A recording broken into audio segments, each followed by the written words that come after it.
জান্নাতীদেরকে আল্লাহ তাআলা একটা মাঠের মধ্যে একত্রিত করবেন। কাদেরকে? জান্নাতীদেরকে। আল্লাহ তাআলা জান্নাতে আসার পরে সকল লোককে উদ্দেশ্য করে, জান্নাতবাসীকে উদ্দেশ্য করে বলবেন, ও আমার জান্নাতবাসীরা, তোমাদের সঙ্গে আমার যত ওয়াদা ছিল এই ওয়াদাগুলোকে, রাসূল কারীম সাল্লাল্লাহু আলাইহি ওয়াসাল্লাম মুসলিম শরীফের হাদিসে এসেছে, আবু হুরায়রা রাদিয়াল্লাহু তাআলা আনহু হাদিসের রাবী, তিনি বলতেছেন যে আল্লাহ রাব্বুল আলামিন এভাবে জিজ্ঞেস করবেন সমস্ত জান্নাতবাসীদেরকে লক্ষ্য করে, ও আমার জান্নাতবাসীরা, আমি যে তোমাদের সঙ্গে জান্নাতের ওয়াদা করেছিলাম এই ওয়াদা কি তোমরা পেয়েছো? ওয়াদা মোতাবেক সব পেয়েছো? বলেন তো, আল্লাহ তাআলার ওয়াদা কি ভুল হতে পারে? ওয়াদাল্লাহি হাক্কা, আল্লাহ তাআলার ওয়াদা হচ্ছেন সত্য এবং নির্ভেজাল, কোনো ভেজাল নাই। সমস্ত জান্নাতবাসীরা বলবে, হায় রব, জান্নাতবাসীরা দুইটা ভাগ হয়ে যাবে এখানে, একটা হচ্ছে আবেদ আর একটা হচ্ছে আলেম। আবেদ যারা আছে তারা সকলে বলবে, রব আপনি যা দিতে চেয়েছিলেন তা তো কিছুই ভোগ করতে পারতেছি না, এত নিয়ামত আমরা তো সব শেষ করতে পারি নাই। জান্নাতীদের মধ্যে যারা আলেম, আলেম শ্রেণী বলবে, আল্লাহ একটা চাওয়া আছে, সেটা হলো জান্নাতীদেরকে আপনি এত নিয়ামত দিলেন, সব থেকে বড় নিয়ামত হচ্ছে তোমার সাক্ষাৎ। তোমার সাক্ষাৎ এইটা এখন পর্যন্ত আমরা পাই নাই, এইটা পেলে আমাদের জান্নাত আসার যে অপূর্ণতা এটা আমাদের পূর্ণ হয়ে যাবে ইনশাআল্লাহ। সমস্ত জান্নাতবাসীদেরকে আল্লাহ তাআলা বলবেন, তোমাদেরকে এই জান্নাতে আমি দেখা দিব না, এই আটটা পার্টে দেখা দিব না, তোমাদেরকে একটা মাঠে উপস্থাপন করব, তোমাদের সামনে আমি উপস্থাপিত হব, একটা মাঠে তোমাদেরকে একত্রিত করব। সেই মাঠটার নাম হচ্ছে মাজিদ। মাঠটার নাম কি মনে রাখবেন তো ইনশাআল্লাহ? মাজিদ নামে একটা মাঠে আল্লাহ তাআলা সকলকে সমাগত করবেন, একত্রিত করবেন, সবাই সমাগত হবে, একত্রে হবে। আল্লাহ তাআলা সেই জায়গায় একটা স্টেজ করবেন, বক্তারা ওঠে না স্টেজ করে, হাদিসে ঠিক তাই বলা হচ্ছে যে একটা যারা বক্তা, যারা প্রধান অতিথি, বিশেষ অতিথি, তারপরে সভাপতি, তাদের জন্য একটা স্টেজ হবে। এই স্টেজের ভিতরে তিনটা চেয়ার থাকবে। কয়টা চেয়ার? তিনটি চেয়ার। মুসলিম শরীফের বর্ণনা এসেছে তিনটি কুরসি থাকবে, চেয়ার থাকবে সেখানে। তিনটি কুরসির এইটাতে জান্নাতবাসীরা চারদিক থেকে যখন একত্রিত হয়ে যাবে তাদের মাথার ভিতরে আসবে যে এই তিন চেয়ারে বসবে কে, কাকে আল্লাহ তাআলা এত সম্মানিত করবেন, কারা এই সম্মানের অধিকারী হবে। আল্লাহ তাআলা গায়েব থেকে জানাই দিবেন যে মিকাইল আলাইহিস সালাম এই দুনিয়ায় যারা গান বাজনা থেকে, অশালীন কথাবার্তা থেকে নিজেদের কানকে হেফাজত করেছে, ওই সমস্ত বান্দাদের জন্য তুবা নামক একটা গাছ আছে। কয়টা? কি গাছ? তুবা। এর এক একটা পাতা থেকে 70 প্রকারের বাদ্যযন্ত্রের শব্দ, সাউন্ড উৎপাদিত হবে। সুবহানাল্লাহ। এদেরকে গান শোনাও। গান শোনাবে হযরত মিকাইল আলাইহিস সালাম।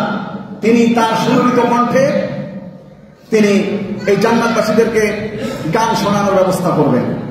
গান শুনবে তারা সেখানে। গান শুনলেই হবে না, খাবে কি? ওয়াসাফাহুম রাব্বুহুম শারাবান তাহুরা। আল্লাহ তাআলা তাদের জন্য বলবেন, ও আমার ফেরেশতারা, আমার ওই সমস্ত বান্দাদের জন্য যারা জান্নাতে এসেছে তারা মঞ্চে বসে থাকবে, প্রত্যেকজন এক একটা সিংহাসনে, প্রত্যেকজনের জন্য এক একটা সিংহাসন থাকবে। এখানে মাঝখানে বলি যে সকল জান্নাতি বান্দা অন্যান্য নবীদের যুগ থেকে যত নবী পর্যন্ত এসেছে, এখান থেকে যত উম্মত এসেছে আর কিয়ামত পর্যন্ত এই নবীর যত উম্মত আসবে তাদের মধ্যে যারা জান্নাতি হবে সকলকে এক মাঠে উপস্থাপন করবে। হযরত জিবরাইল আলাইহিস সালাম, এটা মাঝখানে বলে দেই, রাসূল কারীম সাল্লাল্লাহু আলাইহি সাল্লামের দরবারে উপস্থিত হয়েছেন একটা মানচিত্র নিয়ে। এটা বুখারী মুসলিমের হাদিস। একটা মানচিত্র নিয়ে রাসূল কারীম সাল্লাল্লাহু আলাইহি ওয়াসাল্লামের দরবারে উপস্থাপন হয়েছে এবং বলতেছে, ইয়া রাসূলুল্লাহ, ইয়া হাবিবাল্লাহ, এই যে একটা মানচিত্র, আপনি জানেন এটা কিসের মানচিত্র? আল্লাহ রাসূল সাল্লাল্লাহু আলাইহি ওয়াসাল্লাম বলতেছেন, আল্লাহু আ'লাম, এটা কেবলমাত্র আল্লাহ তাআলা জানেন। তিনি বললেন, এইটা হচ্ছে আপনার যে সমস্ত জান্নাতি উম্মত হবে পূর্বের যুগের নবীদের সহ আল্লাহ তাআলা একটা সেমিনারের ব্যবস্থা করবেন, একটা ওপেন কনসার্টের ব্যবস্থা করবেন জান্নাতের মধ্যে। এইটা হচ্ছে সেই মাজিদ ময়দানের মানচিত্র। আল্লাহ তাআলা আমাকে 650, কোন কোন বর্ণনায় এসেছে 600, কোন কোন বর্ণনায় এসেছে 1000 আল্লাহ তাআলা আমাকে টাকা দিয়েছেন। আল্লাহ তাআলা এই মসজিদ মাঠকে আমাকে প্রদক্ষিণ করার আগে আমাকে জান্নাত, জাহান্নাম, আরশ, কুরসি, লৌহ কলম ইত্যাদি এই 7 জমিন 7 আসমান আমাকে ঘোরার অনুমতি দিয়েছিলেন। আমি এক ঝাপটায় এগুলো শেষ করে ফেলেছি। সুবহানাল্লাহ। কথা বোঝার চেষ্টা করেন, একটা পয়েন্টে যাচ্ছি আমরা। আমি এক ঝাপটায় জান্নাত, জাহান্নাম সবগুলো ভ্রমণ করেছি।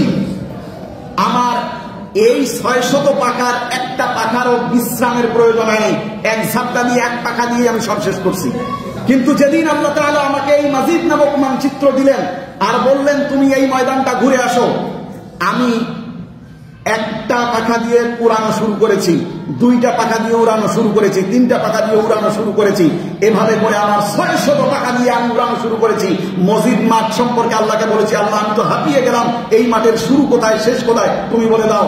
রব্বুল আলামিন বলতেছেন, জিবরাইল চিন্তা করো না, তুমি এখন পর্যন্ত এই মাঠের একটা কর্নার শেষ করতে পারো না। সুবহানাল্লাহ। এত বিশাল মাঠ, এই মাঠে আল্লাহ তাআলা জান্নাতীদেরকে উপস্থাপন করবেন। করার পরে মিকাইল আলাইহিস সালামকে বলবেন তুমি গান গাও, আমার জান্নাতি বান্দারা শুনতে থাকুক। কারা শুনবে? যারা এই জমিনের নাপাক শব্দের কোনো গান শোনে নাই, অশালীন কোনো গান শোনে নাই, আল্লাহ তাআলা তাদেরকে ওইখানে শোনাবেন। এই জমিনে যারা মদ পান করে নাই, আল্লাহ তাআলা তাদেরকে ওইখানে শারাবান তাহুরা, পবিত্র পানীয় পান করাবেন। আপনারা একটা জিনিস মনে রাখবেন, শারাবান তাহুরা আরবিতে তাহের মানে হচ্ছে পবিত্র, তাহুরা বলা হয় ওই সত্যকে। তাফসীরের মধ্যে এসেছে যে জিনিস শুধু নিজে পাক এমন নয়, সে অন্যকেও পবিত্র করে দিতে পারে। তৃপ্তি শুধু মিটাবে না, অন্যকে পবিত্র করে দিবে। আর তাহের বলা হয় এই জিনিসকে যে নিজে পাক কিন্তু অন্যকে পবিত্র করার কোনো ক্ষমতা তার ভিতরে নাই। যেমন দুধ, যেমন দুধ আমরা পান করি কিনা, দুধ কি নাপাক? নাপাক। কিন্তু এইটা দিয়ে যদি কেউ গোসল করে সে কি পবিত্র হবে? দুধ দিয়ে কেউ গোসল করলে পবিত্র হবে? হবে না। মধু নিজে পবিত্র, কিন্তু মধু দিয়ে যদি কেউ ওযু করে গোসল করে সে কি পবিত্র হবে? না। কিন্তু আল্লাহ তাআলা জান্নাতীদেরকে এমন তুহুরা পান করাবেন, এমন শরাব পান করাবেন যেটা খেলে ওই পবিত্র জিনিস শুধু খেলে সে তৃপ্তি পাবে না, বরং আল্লাহ তাআলা দুনিয়ার জমিনে যত অপবিত্রতা তার ভিতরে ছিল সকল দুর্বলতা, অক্ষমতা থেকে তাকে পবিত্রতা দান করে দিবেন। এটাকে বলা হয় শরাবান তাহুরা। তাদেরকে পান করা হবে। জান্নাতীর অপেক্ষায় থাকবে রব্বুল আলামিন কখন উপনীত হবেন আমাদের সামনে। টার্গেট কি বলেন তো? আল্লাহকে দেখা। টার্গেট কি? আল্লাহ তাআলা এই সেমিনারের আয়োজন করেছেন কি জন্য? তাকে প্রকাশিত করার জন্য। যখন এই 3টা চেয়ারের প্রথম নাম্বার চেয়ারটাতে এসে বসবেন হযরত দাউদ আলাইহিস সালাতু ওয়াস সালাম, সুবহানাল্লাহ। যদি হাদিসের মধ্যে মুহাদ্দিসিনরা কেরাম বলতেছেন, কোন মানুষ যদি দাউদ নবীর ওই তেলাওয়াত শুনতে চায়, দাউদ আলাইহিস সালামকে আল্লাহ তাআলা জাবুর কিতাব দিয়েছিলেন। আল্লাহ তাআলা সেদিন বলবেন, দাউদ তোমাকে জাবুর নামক একটা কিতাব দিয়েছিলাম, তুমি পাঠ করতে যখন আকাশে উড়ন্ত পাখি এসে বসে তোমার তেলাওয়াত শুনতো কিনা, সমুদ্রের মাছেরা এসে তোমার তেলাওয়াত শুনতো, আজকে তুমি তেলাওয়াত করবা সূরাতুল মুলক। সুবহানাল্লাহ। হাদিসে পাকের মধ্যে এসেছে, যদি কোনো মানুষ রাতে শোয়ার পূর্বে প্রতিদিন অথবা ফজরের পরে সূরা মুলক পাঠ করতে থাকে, আল্লাহ রাব্বুল আলামিন কাল কিয়ামতের দিন তাকে ওই দাউদ আলাইহিস সালামের কণ্ঠে ওই জান্নাতি ওই আওয়াজ শ্রবণ করার শক্তি দান করবেন। দ্বিতীয় চেয়ারের জন্য সবাই উপনীত হয়ে আছে যে কাকে এখানে বসানো হবে। দ্বিতীয় চেয়ারে আর কেউ বসলেন না, এখানে প্রধান অতিথির হিসাবে আসন নিয়ে নিলেন রাসূল কারীম সাল্লাল্লাহু আলাইহি ওয়াসাল্লাম। তাকে বসতে দিলেন আল্লাহ তাআলা। আল্লাহ তাআলা বললেন, হে নবী, আপনি যে কোরআনের বিধান প্রতিষ্ঠা করার জন্য দান মোবারক শহীদ হয়েছে, তায়েফের ময়দানে আপনি মাইর খেয়েছেন, আজকে আপনি এই আসনে বসে সূরা ইয়াসিন পাঠ করতে থাকেন। সুবহানাল্লাহ। সূরা ইয়াসিন রাসূল কারীম সাল্লাল্লাহু আলাইহি ওয়াসাল্লামের সুললিত কণ্ঠে জান্নাতবাসীরা শুনতে থাকবে। এবার পর্বকার বলেন তো, বিশেষ অতিথি গেল, প্রধান অতিথি গেল, এখন কার? সভাপতি। আল্লাহ তাআলা তার 70,000 নূরের পর্দাকে ফেরে তিনি মানুষের সামনে উপস্থাপিত হবেন। আল্লাহ তাআলা যখন উপস্থাপিত হবেন তখন দেখা যাচ্ছে যে অসংখ্য লোক তাদের চোখ ঢেকে ধরেছে, জান্নাতীদের মধ্যে আল্লাহ তাআলা তাদের জন্য ওই যে যারা জান্নাতের ওই সমস্ত খাদ্য গ্রহণ করতে পারবে, যাদেরকে ওই তৌফিক আল্লাহ তাআলা দিবেন, তাদের চোখের জ্যোতি এত বেশি তীক্ষ্ণ হবে, আল্লাহ তাআলার এই নূরের জ্যোতি তাদের কোনো ক্ষতি করতে পারবে না। তারা দেখবেন আল্লাহ রাব্বুল আলামিন নিজে ওই ময়দানে উপস্থাপন হয়ে স্টেজে বসে, আর এই তিনজন, আচ্ছা বলেন তো, আমরা তিনজন সভাপতি, বিশেষ অতিথি, প্রধান অতিথি, তিনজন বসে আছে, তারপরে একটা স্টেজ থাকে না পিছনে? হাদিসে পাকের মধ্যে আসছে সমস্ত আম্বিয়া আলাইহিমুস সালাম, যাদের নাম আমরা জানি 1,24,000, 1,24,000 নবী রাসূল সমস্ত স্টেজের পিছনে আল্লাহ রাব্বুল আলামিন এবং নবী করিম সাল্লাল্লাহু আলাইহি ওয়াসাল্লামের পিছনে বসে থাকবেন। সুবহানাল্লাহি ওয়া বিহামদিহি। সবাই তেলাওয়াত উপভোগ করবেন। আল্লাহ রাব্বুল আলামিন নিজে সূরা আর রহমান পাঠ করা শুরু করে দিলেন। সুবহানাল্লাহি ওয়া বিহামদিহি।